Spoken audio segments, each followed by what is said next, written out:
गोदा निघाल बाजाराला कन्ना मन्ना गोदा निघाल बाजाराला कसं तरी होतंय मला बाई ग कसं तरी होतंय मला बाई ग कसं तरी होतंय मला घागर घे उडी पाणी आची जाता घागर घे उडी पाणी आची जाता घागर घेऊन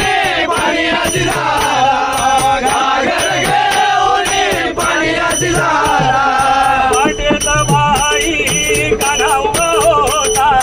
वाटेत बाई काना उभा होता वाटेत बाई काना उभा होता वाटेत बाई काना उभा होता वाटेत बाई काना उभा होता चंदा मन्ना गोदा निघाल बाजाराला चंदा मन्ना गोदा निघाल बाजाराला कसं तरी होतंय मला